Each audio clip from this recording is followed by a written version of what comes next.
Olá, eu sou Alice da Alfarra da TV Flórida e hoje estamos aqui na South Florida Bible College, onde está acontecendo um evento que tem como convidado o deputado federal Eduardo Bolsonaro.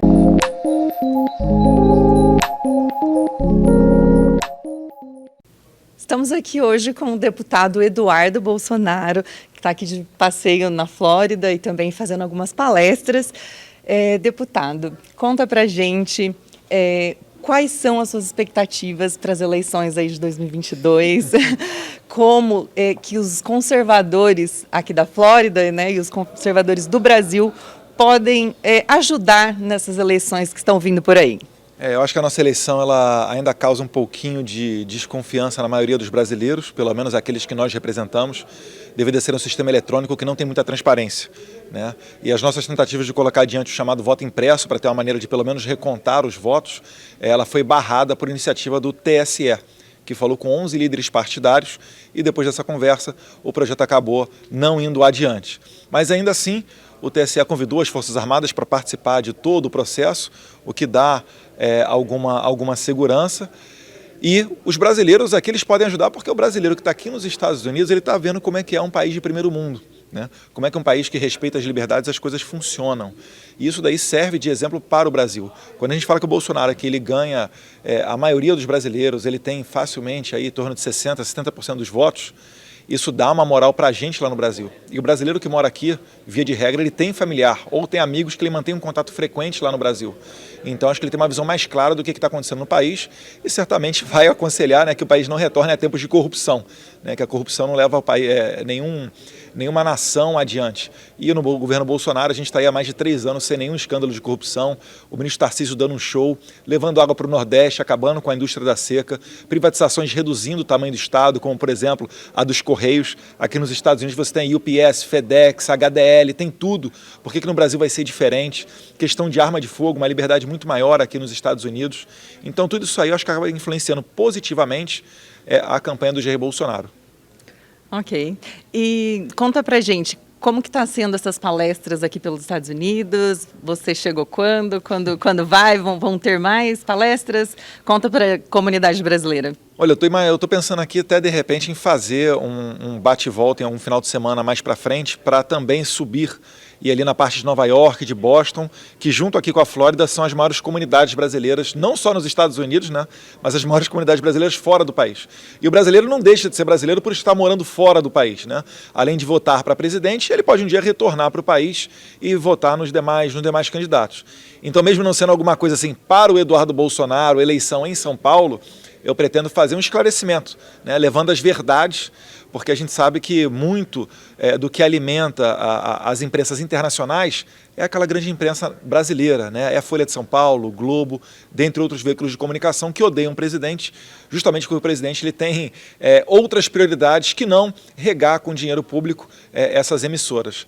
E aqui eu tenho tido a grata satisfação, a convite de alguns amigos que tem aqui nos Estados Unidos, o Jonathan, dentre outros, de começar a ter esse contato mais próximo com as igrejas aqui nos Estados Unidos. Então, lá no lado da Califórnia, a gente foi na Calvary Chapel, lá em San José. Aqui eu tive presente recentemente na Lagoinha Orlando Church, a convite do pastor André Valadão, porque ele tem a exata noção da guerra que nós estamos batalhando. Não adianta nada você se dizer isento e chegar amanhã fechar a tua empresa, prenderem o seu sacerdote, falarem que a fé é algo secundário ou quererem proibir mesmo o presidente de falar em Deus. Esse daí certamente não é o país que a gente quer. A gente sabe que a nossa sociedade lá cultua valores judaico-cristãos milenares e é graças a isso que a gente chegou a esse nível de desenvolvimento que é o mais confortável de toda a história que o ser humano já viu. Ok, muito obrigada. E vocês vão acompanhar daqui a pouquinho a palestra aqui do deputado.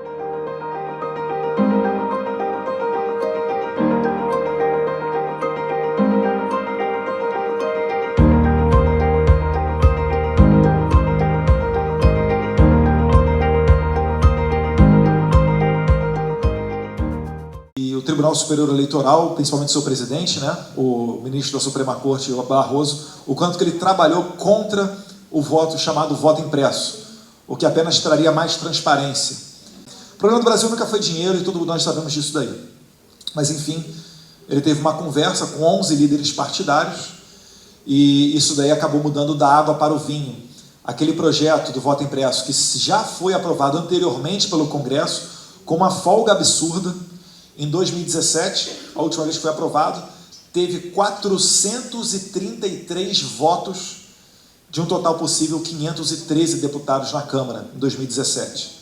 E em 2018, infelizmente, o STF falou que ele era inconstitucional porque ele fere o sigilo do voto, dizendo, inclusive, que caso você fosse digitar o número do seu candidato e a impressora emperrasse e você tivesse que chamar o mesário conseguiria ver em quem você votou. Isso feriria. Eu falei, meu Deus do céu. Numa audiência que a gente teve na CCJ, tinha um especialista defendendo as urnas eletrônicas. E eu fiz uma pergunta para ele. Eu falei, olha, e se a tela da urna eletrônica congelar e eu precisar chamar alguém? Isso também não vai ferir o sigilo do voto? Aí, o advogado, né, foi para lá, veio para cá, foi para lá, mas isso nunca aconteceu. Mas pode acontecer. Ou você tem bola de cristal para dizer que a impressora vai emperrar, mas a tela eletrônica não vai travar? Enfim. Mas a eleição está aí. Eu acredito, agora pensando, né, como um fraudador, eu me coloco no lugar das outras pessoas. Então, se eu fosse um fraudador, o que eu faria? O que eu preciso fazer, além de mexer, né, ou na contagem dos votos, ou nas máquinas? Porque vocês devem ter visto, tem a matéria famosa da Rede TV, do Boris Casoy, mostrando com vídeos que as pessoas apertavam o número 1 e aparecia direto o 13 do Haddad. E se é um erro, o erro dá para os dois lados. Teria que apertar 1 e apareceu o 17 do Bolsonaro também. Isso não aconteceu. Mas enfim, a gente finge que confia, né?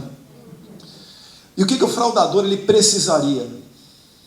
Ele precisaria, além de mexer, né, na divulgação do resultado dos votos, ele tem que dar para toda a população a certeza que aquele resultado é verdadeiro também.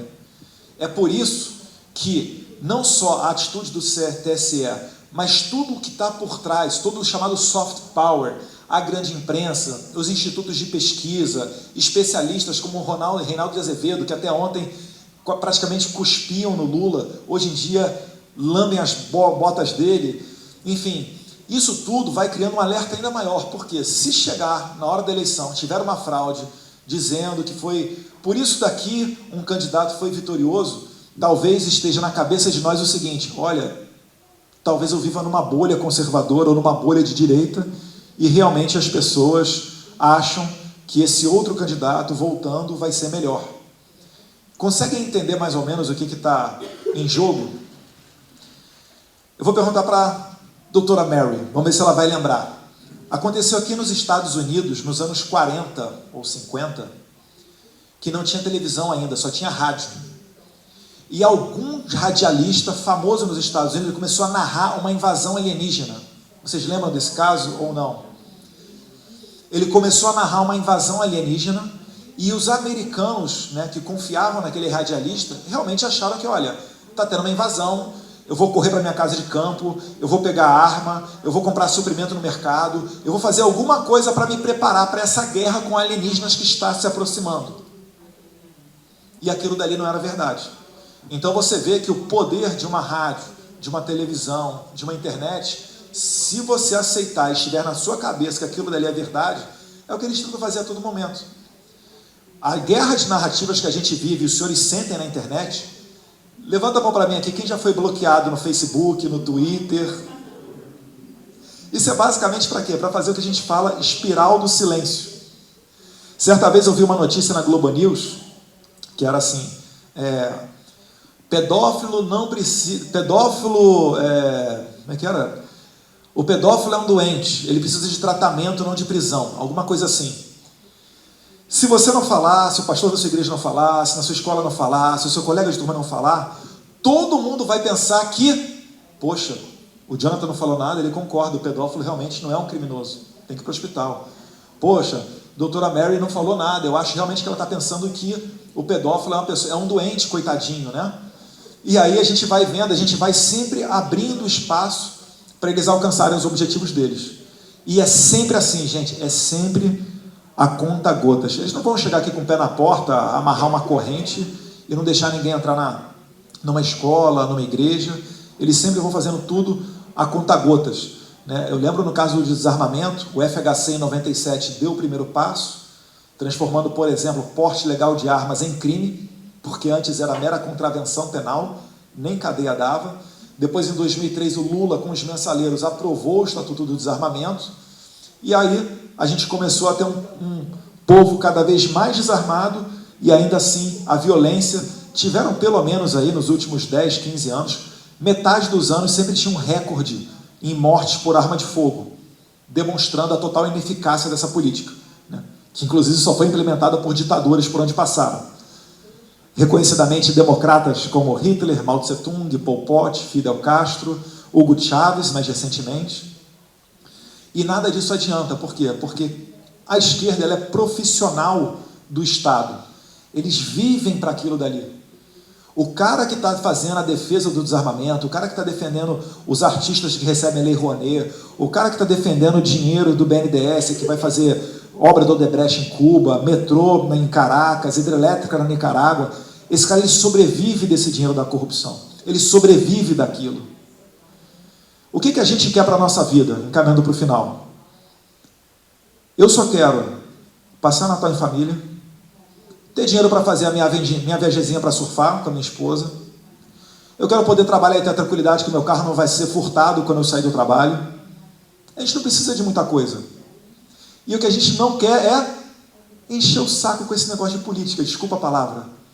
Porque, na verdade, as pessoas naturalmente não têm um interesse grandioso pela política. A gente está tendo agora porque a gente está percebendo o quanto que nós somos afetados por maus políticos, o quanto que o nosso país é rico e a gente não vai para frente. Essa é a indignação. Quando os conservadores começaram a participar da política, e a gente está sabendo mais nome de ministro do STF do que de jogadores da seleção brasileira, aí a coisa começou a mudar. Então, a coisa começou a mudar porque você começou a participar, teve também o fator internet, e aí a pergunta que me fazem, o que vocês podem ajudar? E quando vocês começaram a postar, um exército de voluntários fez chegar ao conhecimento da população, e hoje em dia tem mais smartphones do que brasileiros no Brasil, tá? São cerca de 210 milhões de brasileiros, e os smartphones já passam de 210 milhões, acho que 230, alguma coisa assim. Enfim, tá vendo? Tem gente que tem dois, um para cada mão. É que os pais ficam dando tablet pro filho e botam o chip lá para a criança ver Galinha Pitadinha, Peppa Pig. Mas é verdade, gente. O que elegeu o Jair Bolsonaro foi esse exército de voluntários. Por isso que a todo momento tentam o quê? Tentam cavar a discórdia entre o público do Bolsonaro e o Bolsonaro. A todo momento tentam fazer isso. Mais recentemente, o STF, que a todo momento, todo ano é normal que os precatórios, e quem coloca os precatórios... Precatório, vocês sabem o que é, né? Você foi na justiça, ganhou um processo contra o Estado tem que te pagar. Então, quem decide o quanto do orçamento do governo que será depositado em precatórios, será para pagamento de precatórios, é o STF. E é uma dívida vinculada. O presidente não pode chegar e falar, não vou pagar, não, vou parcelar. Isso é um problema para o presidente, porque todo ano você espera que os precatórios venham aumentar 5, 6, 7 bilhões de reais. O STF, muito preocupado com a questão dos precatórios, passou de 5, 6 por ano, ele mandou uns quase 40, de uma vez só. Isso daí acaba congelando a presidência do presidente na hora de levar água do Nordeste, na hora de dar um dinheiro para o Tarcísio asfaltar uma BR que está precisando no sul do país, na hora de levar linhas férreas, enfim, para colocar diante de qualquer política do governo. Então, a todo momento, você tem várias dificuldades, vários fatores que complicam no meio desse jogo. E para nós o mais importante é estar com vocês. O último exemplo que eu vou dar. Vocês lembram que quando começou a pandemia, sucessivos finais de semana, eu contei 8 finais de semana consecutivos de pessoas vestindo verde e amarelo indo para as ruas para apoiar o presidente. Em algumas oportunidades ele chegou a fazer um sobrevoo de helicóptero em Brasília, e essas manifestações elas só acabaram quando democraticamente uma torcida organizada, a Gaviões da Fiel, democraticamente sentou a porrada, né, nos fascistas antidemocráticos que estavam com a sua família vestidos de verde e amarelo na Avenida Paulista. Isso mostra muito o desespero deles e mostra o quão importante é o apoio de vocês. Se nós olharmos os 2 presidentes que sofreram impeachment na nossa história, você vai perceber que foram crises econômicas cumuladas com uma baixa popularidade, né? Não vou entrar no mérito de cada caso, são casos diferentes, mas sempre crise econômica com baixa popularidade. A crise econômica, a pandemia pode se encarregar disso, né? O Brasil que vinha... Era um Boeing decolando, estava devagarinho, mas quando atinge a velocidade de cruzeiro, ninguém segura. Esse Boeing decolando, ele teve que segurar e manteve uma atitude baixa. E ainda assim, gerando empregos, tá? O governo Bolsonaro, ele conseguiu, mesmo na pandemia, gerar mais empregos do que empregos perdidos. Ou seja, o que conclui que a Dilma é pior do que uma pandemia. É preferível você ter uma pandemia do que ter a Dilma no governo, que deixou 13 milhões de desempregados. Eu estou falando sério. Mas, enfim, tentam calar vocês para tentar dar essa ideia que o Bolsonaro não tem apoio popular. E muita gente também tem falado, Eduardo, você quer ver quando é que vai ter uma nova variante? Você quer ver quando é que vai ter um problema que os governadores vão fazer lockdown de novo? É só esperar chegar a eleição. Nas eleições municipais, todas aquelas pessoas, né, que normalmente quanto mais de esquerda, mais o cara fala máscara, álcool gel, vacina, genocida e blá, blá, blá, blá, blá, blá, blá. Mas na época da campanha, o cara estava em carro aberto no meio do povão e a maravilhosa imprensa não falando nada. Então tem receio de que esse tempo volte. Eu lembro até que eu fiz um vídeo falando que eu iria fazer uma consulta, e a gente pode fazer consultas em abstrato ao TSE. Perguntas, né, que não são de casos concretos. E eu estava falando que eu estava com a minha advogada elaborando para fazer uma consulta ao TSE, perguntando como ficaria caso um prefeito ou um governador exigisse o comprovante de vacina para a pessoa ir votar, né? Deu aí 1 ou 2 semanas, o Barroso se pronunciou, eu não cheguei a fazer a consulta, mas ele já adiantou que a tendência é que não tenha essa exigência. Mas ainda assim eu vou fazer a consulta para ver se o TSE seleciona a minha pergunta e responde, né? Normalmente é anônima a pergunta mesmo, mas eu já adianto aqui para vocês que eu vou fazer. Enfim, nesse cenário. Então, o que eu peço para vocês aqui? Mantenham-se firmes, né? Todos os locais que aqui nos Estados Unidos eu mostro um vídeo da Avenida Paulista, dia 7 de setembro. Por quê? Porque é para mostrar como que é a recepção do Bolsonaro. Um presidente, que eu não sei se vocês vão concordar, mas que é contra o aborto, que defende a família, que quer um Estado menor, né? Aqui eu gosto muito de citar, a gente está lá, eu votei a favor da privatização dos Correios. Poxa, aqui, né, Cristiano, tem DHL e UPS, mais o quê? FedEx, e deve ter mais umas 20 empresas pequenininhas, empresa local, e a coisa funciona. Por que no Brasil a gente tem que ter 200 mil empregados públicos? E coitado dos carteiros. Quando o PT estava na presidência, negociava os Correios e era moeda de troca dentro do Congresso. Ou seja, o PT chegava e falava o seguinte: eu deixo você, partido político, indicar a presidência e a diretoria dos Correios, e em troca no Congresso você me dá todos os seus votos. Beleza? Beleza. Eles deram um fundo bilionário no Postales, que, via de regra, o carteiro contribui para o Postales, para quando ele chegar na aposentadoria dele ter um complemento. Quando estourou o escândalo, os cálculos foram 9 bilhões de prejuízo. O carteiro teve que começar tendo descontado em folha mais de 20% do seu salário para pagar o rombo que político fez. Então, vê se você é contra a privatização dos Correios. Quando que numa empresa privada chegaria um desfalque de 9 bilhões de reais sem cabeças? Não, primeiro que não chegaria nisso tudo, né? Cabeças rolariam muito antes.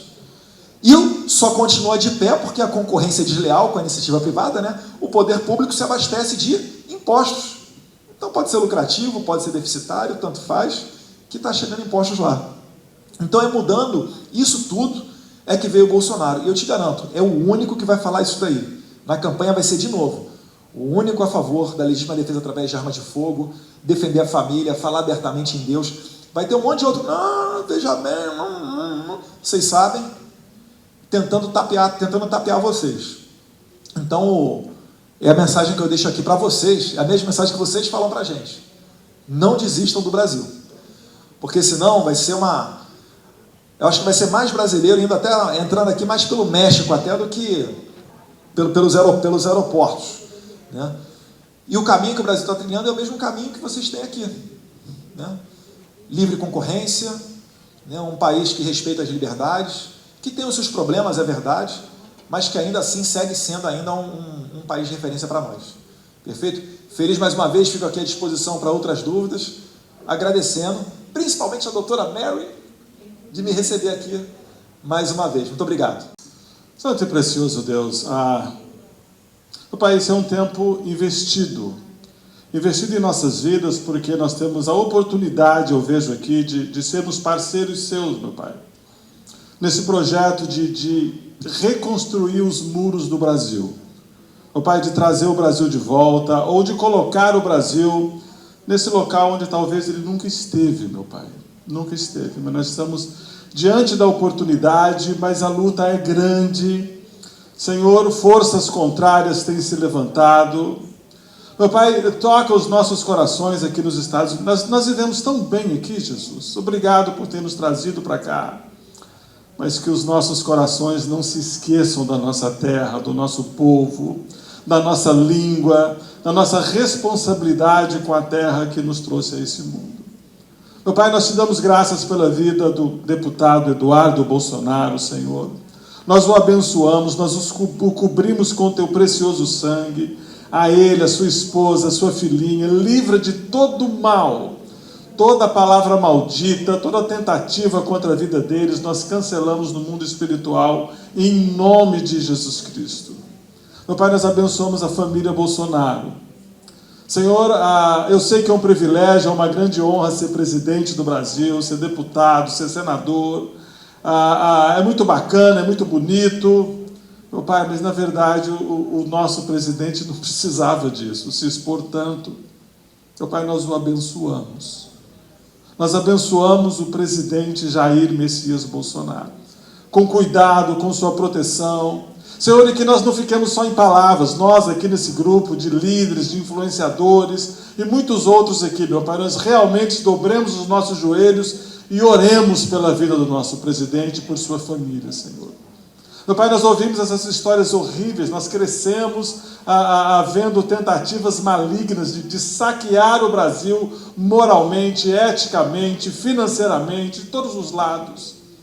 Meu Pai, eu tenho certeza, meu Pai, que o Senhor colocou essa família lá, para que esse processo de reconstruir, de virar, de proteger, fosse começado na nossa nação.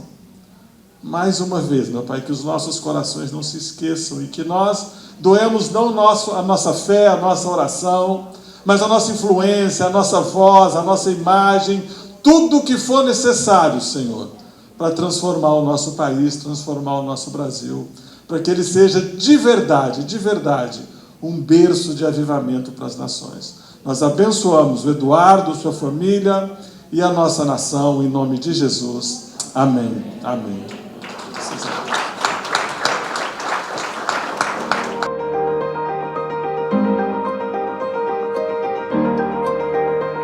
Bom, ficamos por aqui, espero que vocês tenham gostado.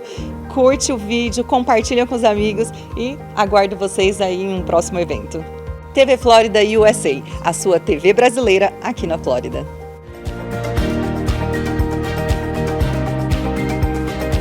TV Flórida USA.